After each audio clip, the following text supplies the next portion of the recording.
You've probably heard of people who've gone through near-death experiences, right?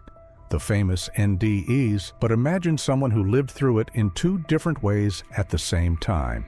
I now know that was that. I didn't know it at the time, didn't even know what those experiences were, but I told nobody about it. Today, we're going to tell the story where the line between life and death of two people meets, giving us a clear glimpse of what each of us may find on the other side at the end of our lives, where Deborah King, an experienced intensive care nurse, went through exactly that. Hello, I'm Marcus, and it's a pleasure to have you here at Beyond the Life We Live. I hope you feel at home and absorb the lesson from the story we're about to share. By the way, leave a like and subscribe to the channel, as it's very important to us and helps bring more impactful stories to you.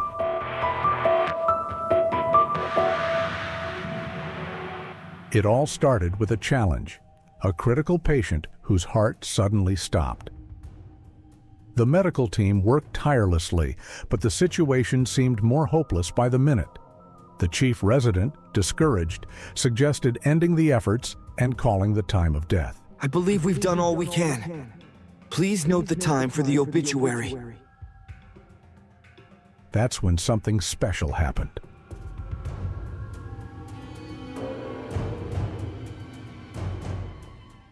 A gut feeling led Deborah to push for one last attempt.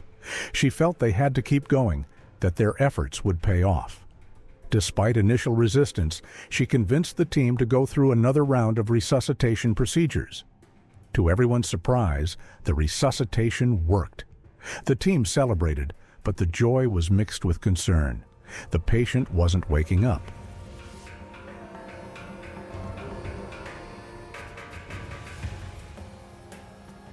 They decided to wait, keeping him on a ventilator and medication, hoping he would regain consciousness. 2 days later, when Deborah returned to work, she was met with a surprise. The patient had woken up while she was gone. As she walked into the room, before she could even say a word, he recognized her and exclaimed, "It's you, you're the one." Stunned, Deborah listened to the patient's incredible story. He said he had watched the entire resuscitation from outside his body, seeing every detail of the medical team's efforts. He described the scene precisely, even mentioning the interaction between Deborah and the chief resident.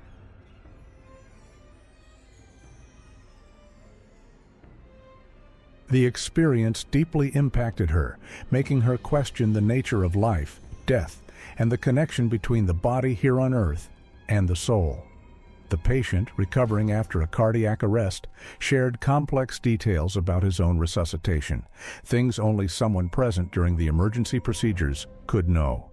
He accurately described Deborah's appearance, the issues with his endotracheal tube, and even the presence of a resident with blood on him. Most strikingly, he revealed her crucial role in pushing the medical team to keep going during a critical moment. Deborah, despite being an experienced healthcare professional, was stunned by the patient's account. How could someone in cardiac arrest be aware of such detailed and specific events? Although she had kept these experiences to herself early in her career, the spiritual calling only grew stronger. But that set up some real dilemmas for me, because at times when I was working with deeply depressed patients or patients who had suicidal thoughts and were saying to me at that point in my life. Years passed, and she continued her professional journey, not just in intensive care, but also earning a PhD in clinical psychology. These experiences started appearing like a magnet in her life, drawing in many similar stories from patients around her. The story takes a turn when Deborah, at 54, faced a series of personal challenges. Losing her father to pancreatic cancer and emotional exhaustion pushed her into a time of deep reflection. During this turbulent period, her own near-death experience began. In a moment of overwhelming sadness, Deborah suffered a cardiac arrest at home. Found unconscious, she was resuscitated while being rushed to the hospital's intensive care unit. That was the physical reality seen by those around her. But for Deborah, the story was entirely different. She was taken to a realm beyond human understanding, challenging the usual concepts of life and death.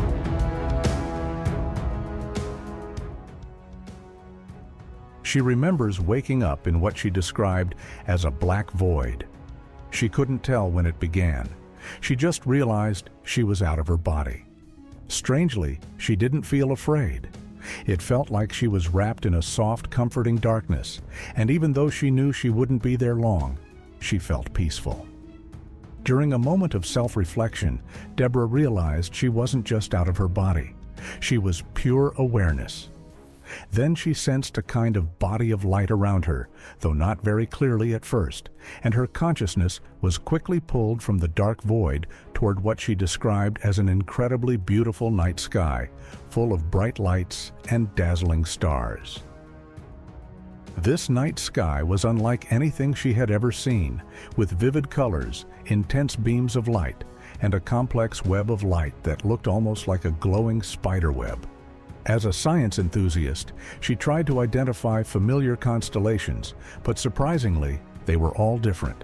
Still, every pattern seemed to have a unique purpose and beauty. Suspended in that web of light, she realized not only her initial separation, but that she was also an essential part of that luminous network. The revelation left her in awe, feeling deeply connected to something far greater. Then she let herself dive in, fully present in that space, losing all sense of time.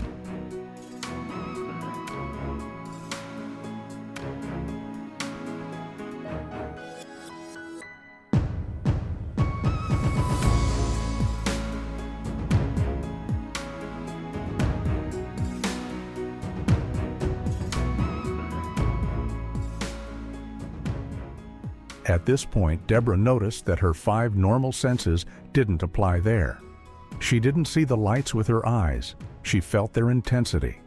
She also experienced vibrations, like a celestial choir of harmonious sounds, through some unknown means, until she realized something amazing. The intense lights around her were actually souls. She could tell that some of those souls were familiar, others weren't. Yet no matter the connection, she felt an intense bond with each one. Every light source was unique, yet somehow there was no separation.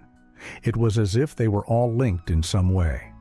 As she moved through these lights at an incredibly fast pace, Deborah was able to get quick glimpses into the lives of these souls, like a kind of life review. But the focus wasn't on the events themselves. It was on how those events had affected the souls. She realized that nothing could truly harm a soul. They remained immortal and untouched, regardless of what happened on Earth. The most important moment came when she was shown acts of love and compassion, not just from her own life, but from the lives of other souls in the Matrix.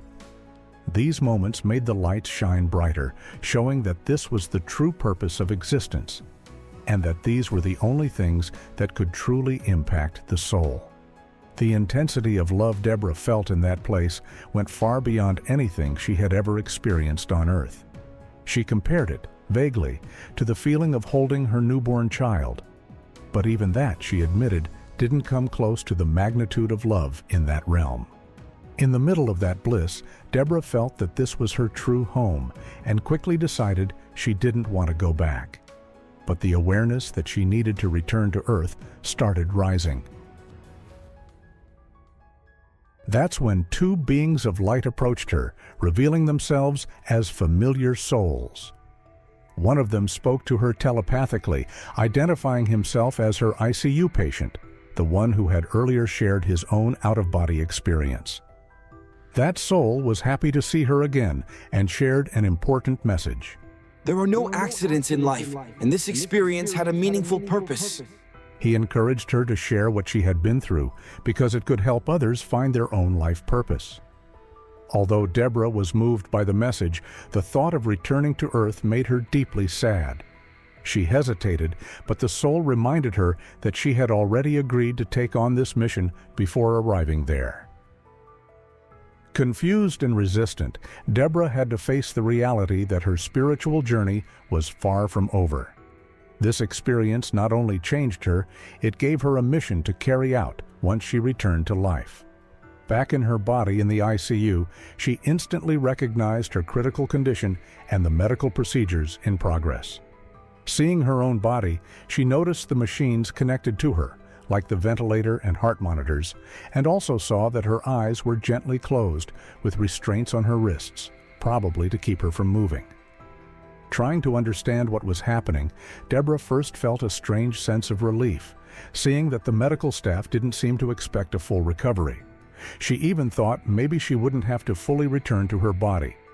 But that moment of sarcasm and hesitation was followed by something sudden and unexpected. She felt as if she were being pulled back into her body, experiencing a sense of confinement and the loss of the vastness she had felt outside it. Despite her initial resistance and the shock of the medical team at her sudden return, she gradually regained consciousness and tried to interact with them, though her voice was weak and her body was still limited.